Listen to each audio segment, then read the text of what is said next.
If you're looking for more power and control on your backhand, then this is the video for you. I'm Kirby Bridges. I'm a tennis pro here at EssentialTennis.com. And this is Ian and Ira. We're gonna be giving you 3 powerful tips today to let you add 5 to 10 miles an hour on your backhand the very next time that you play. Stick around for the end of this video because we're also gonna be giving you a free gift at the end. So I want you to be able to take that with you on the court the next time that you can practice. In the meantime, let's get right into these powerful tips. The first technical element we're going to focus on that is going to give you much bigger backhand power the very next time you play has to do with how you use the 2 different sides of your body, your dominant side versus your non-dominant side. For a lot of players, especially if you're coming from a one-handed backhand and transitioning into a 2-handed backhand, they tend to be very dominant side dominant, meaning Ira here is a right-handed player. Can you show us a couple of shadow swings, please, Ira? Ira's right-handed. His dominant hand is on the bottom of the handle. For a lot of tennis players, when they try to hit powerfully with a lot of acceleration, their dominant hand really takes over the swing. Can you show us a couple of slow shadow swings, what that might look like, Ira? And so the result is kind of a blocked shot where the left hand, non-dominant hand, hardly does anything, and the dominant side just kind of takes over and pulls the racket through contact. It might feel like you're working hard, but you're not going to get much racket head speed that way, much less efficiency or smoothness or fluidity. And so that doesn't really work very well. The second mistake I see players make is they'll follow the age-old advice of hit a left-handed forehand. And you've probably heard this said before, that a 2-handed backhand is like hitting a left-handed forehand if you're a right-handed player. And unfortunately, a lot of players take that advice to an extreme, and their non-dominant hand completely takes over, and as a result, the racket head gets really overactive, and there's a lot of kind of quick flipping of the racket head. Ira, can you show us kind of what that looks like with the non-dominant hand taking over? And so there's a lot of times a very over-exaggerated quick turn of the racket head because it's all non-dominant hand. Now, the truth is, when you watch really high-level players and certainly professional players, there's actually a smooth transfer of power, transfer of energy from one side of the body to the other. Ira, can you show us a couple slow shadow swings, please? When done correctly, both sides of the body should be doing work at different points in time, kind of leading the charge. Ira is going to initiate using his dominant side, his dominant hand, and especially the dominant side of his core, his hips, his shoulders, to begin leading acceleration forward towards contact. And then right before contact, his non-dominant side will take over and release the racket head through contact. If either side of the body dominates the entire swing, then you'll be left with a swing that's jerky, that's tight, that's not very efficient, and we want both sides to do work together smoothly and fluidly. So Ira, let's see a couple, please, where you're really focusing on beginning with your dominant hand and then going through contact with your non-dominant hand. And so the result should be a smooth flowing motion where, when done correctly, there's a smooth release and transfer of energy through the point of contact. So the next time you play, I really strongly suggest you give this some thought. Especially, honestly, don't do this during a match. Get a basket of balls, get a ball machine, or somebody who can just toss to you, or you can just drop to yourself and hit 2-handed backhands and feel for this. It's kind of a nuanced thing, but focus on beginning, leading the swing with your dominant side, and then transitioning to releasing the racket head through with your non-dominant side. A hallmark trait of amateur players is overall tightness. So often when we think of power, instead of generating it with looseness in your body, which helps you activate a more efficient swing by helping activate the kinetic chain, instead we tense up, and it results in these tight, compact swings where we don't follow through and our whole body just tightens up. So in my tip today, I want to show you how to combat that.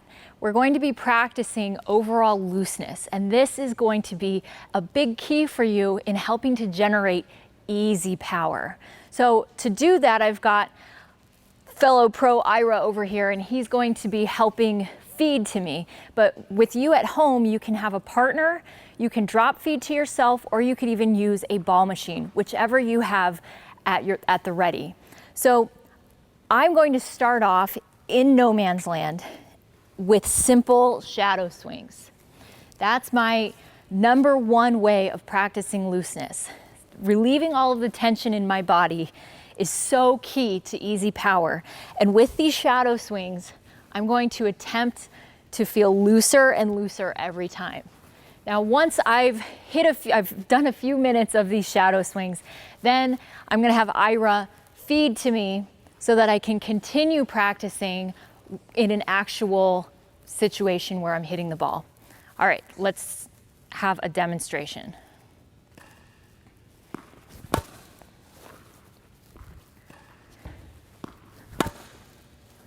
So on both of these swings, I was really, really tight, to be honest. I felt close to my body. I felt tension overall. So if I would identify that as a 7, I am now going to try to hit the next feed as a 6. And I'm going to be really trying to progressively go down in tension as I hit these. As you notice, I'm not swinging hard. I'm not swinging fast. My one key focus right now is on this overall looseness. All right, we'll try a couple more.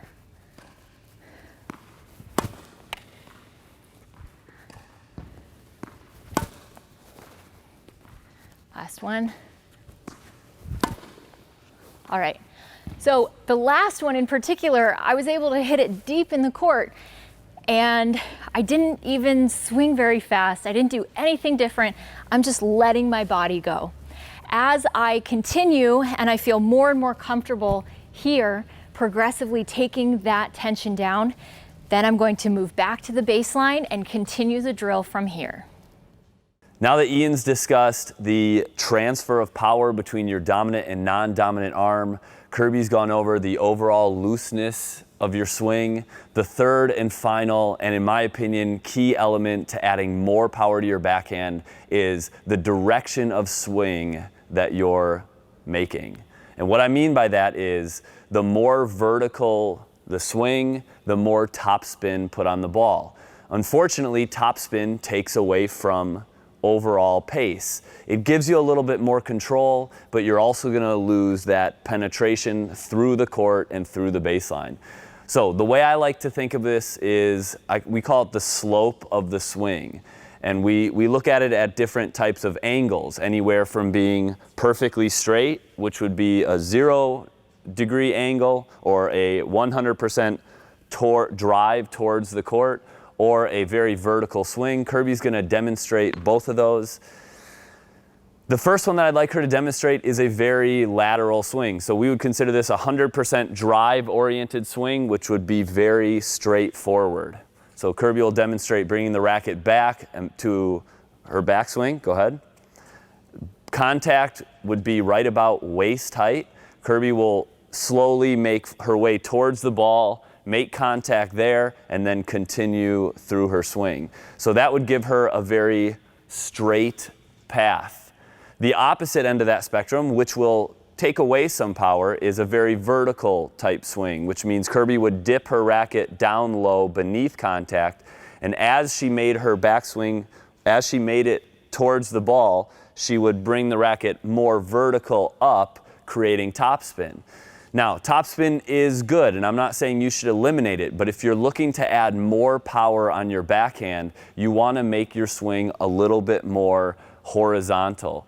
You still should have a little bit of dip beneath contact in the beginning to ensure that you're getting some spin on the ball so that you can stay consistent.